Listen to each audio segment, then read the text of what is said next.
Hello friends, पिछले video में मैंने बताया था ना कि हम जा रहे हैं नेक्स्ट डेस्टिनेशन की ओर। तो हमारी अगली मंजिल है इस महेश्वर शहर की सबसे प्रसिद्ध जगह। वो है रानी अहिल्याबाई, देवी अहिल्याबाई का किला, उनका महल। तो देखिए बाहर कितनी रौनक है, कितनी दुकानें लगी हैं, तरह तरह की चीज़ें बिक रही हैं। और ये है फर्स्ट एंट्रेंस जहाँ से हम लोग अंदर जा रहे हैं। और ये देखिए खाने पीने का सामान, तरह तरह के सामान वहाँ बिक रहे हैं। यहाँ से आगे जाके दो रास्ते होते थे। एक तो ये देखिए नीचे की तरफ जा रहा है। यहाँ पे भी एक बहुत बड़ा प्रांगण था जहाँ पर सामान बिक रहा था, और एक ऊपर की तरफ जा रहा था। तो हम लोग ऊपर की तरफ चले। रास्ते में खिड़की से हमने देखा कि वहाँ पर भी महेश्वरी हैंडलूम का काम हो रहा था। और ये देखिए किले के कुछ हिस्से दिखाई पड़ रहे हैं। ऊंचे ऊंचे बुर्ज हैं, ऊंची ऊंची और मजबूत दीवारें हैं। ये देखिए यहाँ पर हैंडलूम का काम हो रहा है। और हम लोग इस तरीके से ऊपर जा रहे थे। काफ़ी सीढ़ियाँ चढ़नी पड़ती हैं, दोनों तरफ से सीढ़ियाँ हैं। मतलब नीचे उतरेंगे तो नीचे उतरने के साथ में फिर से ऊपर चढ़ना है। बहुत ढेर सारी सीढ़ियाँ, थक गए तो हम लोग सीढ़ियाँ चढ़ते उतरते। और ये देखिए ये नदी है, नदी के बिल्कुल किनारे ये बना हुआ किला है। महेश्वर का ये किला रानी अहिल्याबाई ने बनवाया था। उन्होंने महेश्वर को अपनी राजधानी बनाया था और कई साल तक राज्य किया था यहाँ पर। फिर उसके बाद उनकी संतानों ने इसको संभाला था। ये हम अंदर गए। यहाँ हमने एक गाइड कर लिया था जिन्होंने हमको इस महल के बारे में बहुत कुछ बताया। तो ये एक बहुत बड़ा प्रांगण था और ऊपर की तरफ बहुत सारे कमरे बने हुए थे जिनको हेरिटेज होटल में डेवलप कर दिया गया है अभी। और काफ़ी किराया होता है उसका। शुरुआत में एक मंदिर है जहाँ हनुमान जी और शिव जी की मूर्तियाँ लगी हुई हैं। और एक राइट साइड में एक बड़ा सा आंगन था। और ये देखिए एक तरफ एक पालकी रखी हुई है और दूसरी तरफ उनके अहिल्याबाई के, देवी अहिल्या के वंशजों के सब चित्र लगे हुए हैं, शुरू से लेकर लास्ट तक। जो लास्ट में खड़ा हुआ एक पोर्ट्रेट बना हुआ है वो उनके लास्ट वंशज थे और अभी भी हैं उनके, जो विदेशों में रहते हैं। तो उन गाइड ने हमें बहुत कुछ बताया था। यहाँ एक वृक्ष है जो 12 पत्तियों वाला बेल पत्र है। आमतौर पे बेल में 3 या 5 पत्तियां ही होती हैं, पर यहाँ 12 होती है। इस मानचित्र में बताया गया है कि भारत में देवी अहिल्या ने कहाँ कहाँ पर डेवलपमेंट किया। और आगे चले, बाहर एक तरफ हाथी और एक तरफ देवी अहिल्या की पालकी रखी हुई थी। करके नर्मदा जी में डेली विसर्जन करना। सुबह 8 बजे बनाना चालू करते हैं तो 2 से ढाई घंटे के अंदर बन जाता है 11,000 शिवलिंग। ये जो है एकदम छोटा छोटा बनता है पाटों के ऊपर। तो 7 ब्राह्मण मिलकर बनाते हैं 11,000 शिवलिंग। पूजा अभिषेक करके डेली विसर्जन करना। उससे आगे जाएंगे उतना बनता है 11,000 शिवलिंग। तो यहाँ रोज 11,000 शिवलिंग अभी भी बनाए जाते हैं। 5 ब्राह्मण मिलके बनाते हैं। देखिए जो अंदर छोटे छोटे आपको तख्त दिख रहे हैं, उनके ऊपर छोटे छोटे 11,000 शिवलिंग बनाकर उनको वो जो जल में प्रवाहित कर दिया जाता है। यहाँ पर एक स्वर्ण झूला था जहाँ पर फ़ोन ले जाना, मतलब फ़ोटो खींचना बिल्कुल मना था। कुछ लोग बैठ के निगरानी कर रहे थे। और ये एक ऐसा बोर्ड था जिसमें देवी अहिल्या के लाइफ साइकिल के बारे में सब कुछ बताया हुआ था। हम फिर बाहर निकले वहाँ से और दूसरी तरफ चले गए जहाँ पर देवी अहिल्या की एक बड़ी सी मूर्ति थी जो एक ही पत्थर से बनी हुई थी। तो ये वाला स्थान देखा हमने और इसके बाद हम लोग वहाँ से बाहर निकले और नीचे की तरफ चले। ये जगह काफ़ी साफ सुथरी और शांत थी। बच्चों को बहुत अच्छा लग रहा था यहाँ पे। थोड़ी देर तक हम वहाँ रुके थे।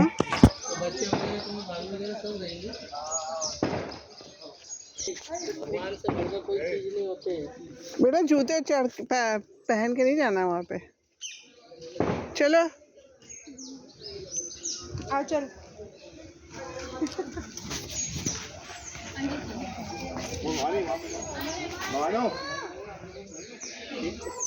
बंद कर रखा है, नहीं जाता। अहिल्या बाई के टाइम में हमने प्रजा के लिए अनाज वगैरह आ जाता था। ये स्टेचू जो देख रहे हैं ये पूरा 8 मीटर से बना हुआ अष्टमूर्ति, तो महाराष्ट्र के अनिल अन्ना गुट्टे इंडिया के एमएन है।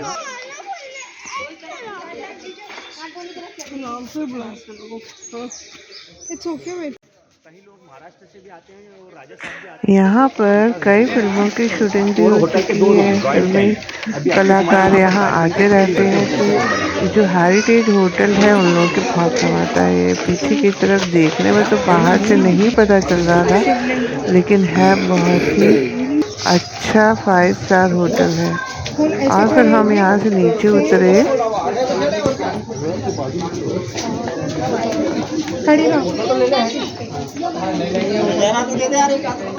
रास्ते में फोटो वगैरह खींचते रहे।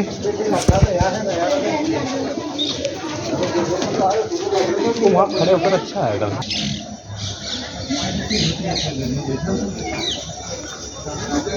वो सीढ़ियाँ सब दिखती है, वो कहाँ पर है? सीढ़ियाँ उतरते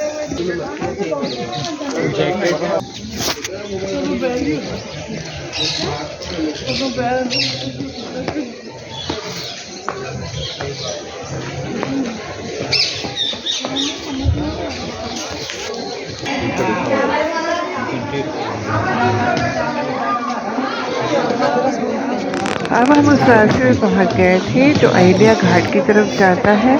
यहाँ नीचे पूरा बाजार जैसा लगा, दुकानें लगी हुई थी। ये देखिए सीढ़ियाँ, बहुत ढेर सारी सीढ़ियाँ यहाँ से शुरू होती हैं, नीचे घाट तक जाती हैं। तो बहुत काफ़ी चढ़ना उतरना पड़ता है। बीच में एक मंदिर था जहाँ हम लोग दर्शन करने गए थे। ये देखिए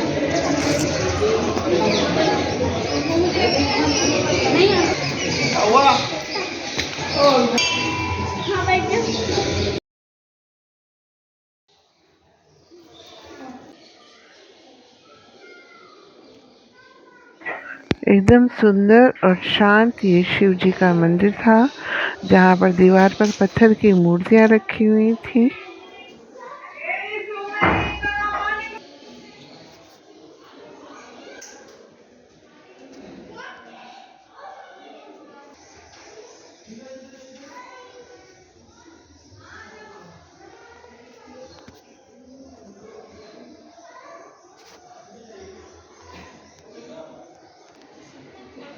वहाँ ऊपर से बाहर नीचे देखने पर अहिल्या घाट दिखाई पड़ता है। ये देखिए वहाँ पर फंक्शन था और बहुत ढेर सारी कुर्सियाँ लगी हुई थी और किनारे पे सजी हुई नावें खड़ी हुई थी। बहुत ही सुंदर दृश्य था। हम लोग फिर यहाँ से देखा हमने और फिर हम नीचे उतरे। गाइड जी ने हमें बताया कि बीच में, नदी के बीच में एक शिव जी का मंदिर है, वहाँ हम नाव से जा सकते हैं। वो बीच में भी एक मंदिर है शिव जी का, अगर वहाँ जाना हो तो आप जा सकते हैं बोट से। सर ये यहाँ का मेन घाट है। ओके। अहिल्या घाट। अच्छा। अहिल्या बाई के नाम से अहिल्या घाट, और ये मंदिर के दर्शन करें। इस मंदिर का नाम भी है अहिलेश्वर। अच्छा। अहिलेश्वर और अहिल्या घाट दोनों अहिल्या बाई के नाम से। तो इस मंदिर को अहिल्या बाई की बहू ने बनवाया। उनके डेथ होने के उनको भी बुलाया है। 2-3 दिन का अलग अलग प्रोग्राम होगा। अच्छा। सम्मेलन होता है।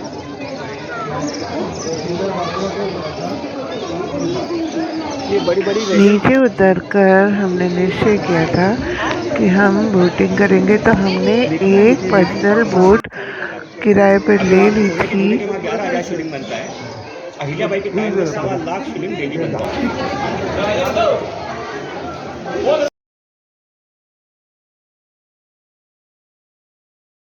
और चूँकि बहुत ढेर सारी सीढ़ियाँ उतरनी थी, तो कुछ लोग ऊपर ही रुक गए इतनी सीढ़ियाँ देख के। फिर हम नीचे उतरे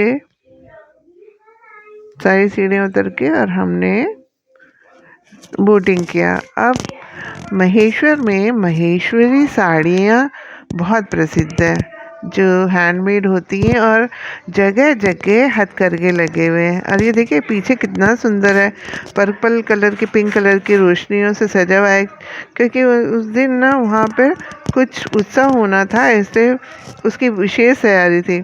बाद में ये जो दीवारें थी इनके ऊपर रंग बिरंगे लाइटें फेंकी गई थी और वो लाइटें उन दीवारों को और खिड़कियों को पूरा भर के उसको इतना सुंदर बना रही थी, एकदम अलग ही रूप हो गया था। ये देखिए हमारी नाव की यात्रा, हम मंदिर तक गए और फिर मंदिर के दर्शन अंदर करने नहीं गए थे और वहाँ से वापस आए थे। और देखिए नाव से हम लोग किस तरह से किनारे के दर्शन कर रहे हैं।